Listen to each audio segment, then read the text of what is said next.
Hi, it's Lisa Pressman here in my studio. About to work on a painting that's pretty old. I've been working on it for, believe it or not, a couple of years. It started out as an encaustic painting, and it actually went out and then came back. And I never really quite felt like it was to my liking, so I've been painting over it with oil paint on top of the encaustic. It's dried right now. It has white paint on top of it, oil paint. And you can see there's a lot of carving into it and lines. And what I'm doing is I'm going to take this, this is blue ochre. It's a RNF pigment stick. And it's a beautiful color. When you first put it down, it kind of reads as black, a blue black. So it's one of those colors that you could use as a chromatic black if you wanted to. But what I'm going to do is I'm going to use their blender stick, which is linseed oil, a little bit of wax, and this has a little bit of dryer in it. And I'm just going to loosen up this paint. And what it does is it helps the paint to spread. It also makes it more transparent and allows me to bring out the undertone of the blue ochre, which is this beautiful sort of golden, well, more like, not golden, more like a Turner-esque yellow tone. Let's put some more down over here. Especially on white, you can see it. And you'll see it'll sit into the crevices, and I can use a tool to really lay it in there so that some of those crevices become nice and dark.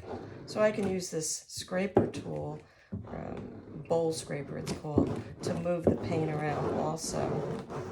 I'm going to try to put it on this white here. Let's see if you can see it.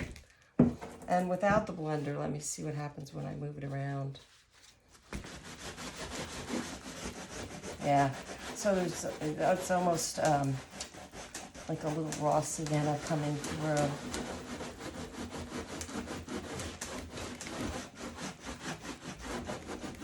And I like it because it gives it some atmosphere, particularly over white. Let's lay these in these lines here.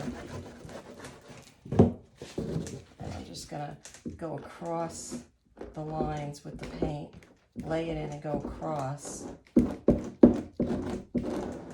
So in fact, some of that paint is going into the carvings.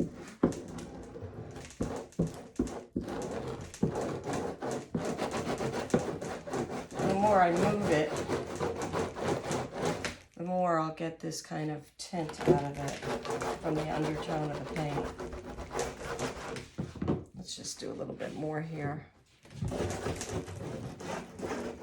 see over here. Again, the blender stick, I think I'm going to stay without the blender stick and just use some spit and polish with my arm.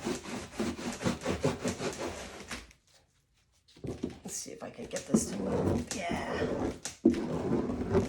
So, and then it kind of reveals what's underneath. And if I put a little blender stick, let's say where the white is, and I want to get rid of that, make that clean, that'll remove some of the paint. So I could actually just be playing around with blue ochre, blender stick, paper towel, and my carving tool, which is a pottery loop tool. And there you have it for today's studio project. It's Friday. Have a great weekend.